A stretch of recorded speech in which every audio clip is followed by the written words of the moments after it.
करत करत अभ्यास ते जरमती हो सुजान, रसरी आवत जात ते सिल पर परत निशान। सिल पत्थर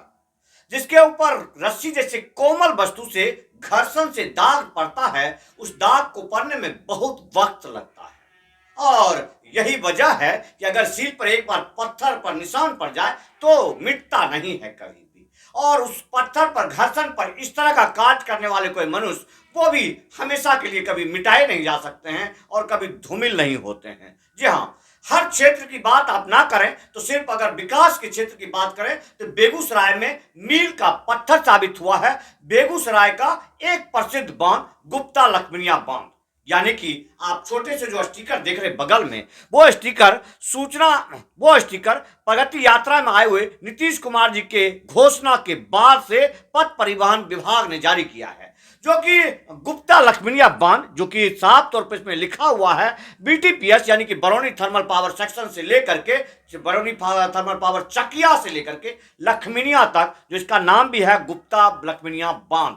इस बांध को चौड़ीकरण किया जाएगा और ये बांध जिस स्थिति में है उस स्थिति में एक बहुत ही स्ट्रॉन्ग बांध है। मुझे लगता है कि बिहार का सबसे स्ट्रॉन्ग बांध हो सकता है जिस तरह से सिंपल रिंग बांध की बात करें तो, क्योंकि इसके वजह से ही आपका टोटल बरौनी थर्मल पावर से लेकर के जितने भी छोटे छोटे कल कारखाने बेगूसराय में हैं, सभी जो सुरक्षित है माता गंगा से, वो इसी गुप्ता लखमनिया बांध की वजह से। और सबसे बड़ी बात यह है कि भौगोलिक दृष्टिकोण से आप देखें तो जो नेशनल हाईवे 31 है, वो नेशनल हाईवे 31 को आपको बाईपास करने के लिए इससे अच्छा विकल्प कहीं है ही नहीं। क्योंकि जब आप गंगा माता से क्रॉस करते हैं, जहां पर 6 लाइन ब्रिज बन रहा है, एसपी सिंगला कंपनी बना रही है, वहां से पहले 2 लाइन का ब्रिज जो कि डबल डेकर ब्रिज है, जिसके नीचे से रेलवे का ट्रैक है और ऊपर में राजेंद्र सेतु और बगल में उसके बाद वहां से तमाम निकलने वाले जो कि गेटवे, उत्तर और दक्षिण बिहार का गेटवे कहा जाता है, और उस गेटवे से गुजरने के बाद नेशनल हाईवे 31 अगर कभी बाधित होता है तो उन तमाम जगहों से आपके, चूंकि यहां से लेकर के बलिया लखमनिया तक लगभग 45-40 किलोमीटर का जो डिस्टेंस है, सघन आबादी का डिस्टेंस है, जिसमें लगभग 3-4 विधानसभा आपको पड़ते हैं कि जब आप वहां पर घुसे होते हैं उस समय 13 विधानसभा चल रहा होता है, फिर आप मटिहानी विधानसभा में प्रवेश करते हैं, कहीं कहीं आप बेगूसराय सदर विधानसभा में भी प्रवेश करते हैं और फिर आप साहेबपुर कमाल विधानसभा में आ जाते हैं।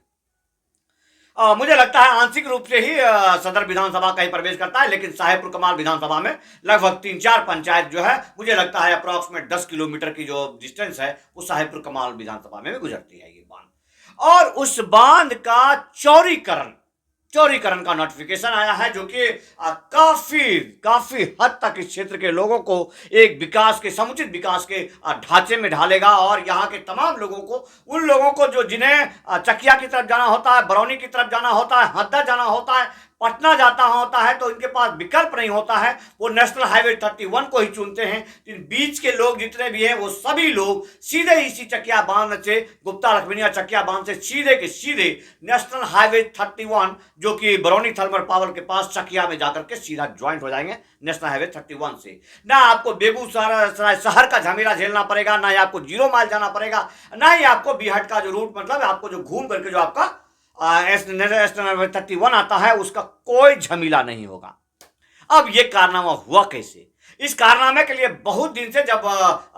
मटिहानी के विधायक माननीय विधायक राजकुमार सिंह जब विधायक बने, तब से वो प्रयासरत है। इसलिए मैंने कहा कि रसरी आवत जाते सिल पर परत निशान। और ये काम इतना कठिन था, जिस कठिन काम को उन्होंने किया है, अब देखना यह है कि यहाँ की जनमानस अगर इसको ज्यादा तौर पर इस चीज को पेश करते हैं, जहाँ सरकार तक पहुंचाते हैं, अपनी उपस्थिति दर्ज कराते हैं कि नहीं उनकी आवश्यकता है, तो मुझे लगता है कि सिर्फ ये चुनावी पुलाव नहीं होगा और ये एक मील का पत्थर साबित होगा। अगर इसे भी आप यूं ही हवा बुराते हैं तो चुनावी पुलाव साबित हो रहा है। जब डीपीआर निकल जाता है, टेंडर हो जाता है, तब भी मुझे लगता है कि तब हो सकता है कि बेगूसराय के अगला सांसद भी राजकुमार सिंह हो सकते हैं, अगर ये बांध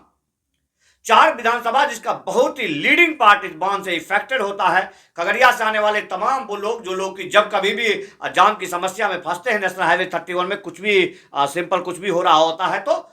ये बांध उनका काफी सहयोगी होता है और वर्तमान स्थिति में बहुत ही खतरनाक ये बांध है, क्योंकि दोनों पार जो कंट्री साइड और रिवर साइड है, खास करके जो रिवर साइड है वो रिवर साइड को इस तरह से बांधा गया है इस बांध को कि नीचे कुर्सी बांधने के बाद उसका स्लोपिंग ईंट से पूरा सोलिंग कर करके, और इतना ऊंचा बांध है कि जिसके ऊपर अगर कोई हैपनिंग होता है तो हम लोग काफी डरते हैं इस बांध को। अगर ये बांध चौड़ा हो जाता है और सुरक्षा कवच लगाए जाते हैं तमाम, वो तो उन लोगों के लिए बहुत फायदेमंद होगा जो लोग इस बांध को उपयोग करते हैं। और रिवर साइड की तो बात है, कंट्री साइड भी कम ऊंचा बांध नहीं है। कहीं एक चीज आंशिक तस्वीर में दिखा रहा हूं आपको। अगर आपको लगता है कि वास्तव में ये विकास के लिए मील का पत्थर है तो उन लोगों को चाहिए कि इस बांध के प्रति ढेर सारी शुभकामनाएं दे माननीय विधायक राजकुमार सिंह जी को, और तमाम उन विधायक जी को भी प्रोत्साहित करे जो खास करके इस बांध को जोड़ते हुए जो दरियापुर मुंगेर चचियाही बांध है, जिसकी सख्त आवश्यकता है कि अगर उसके ऊपर पिचिंग भी नहीं हुआ है, पूरा बांध सोलिंग भी नहीं है,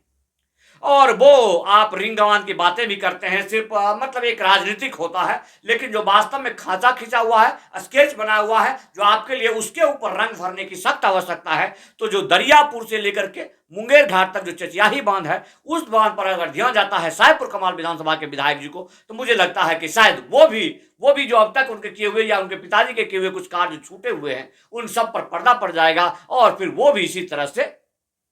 जय हिंद, धन्यवाद।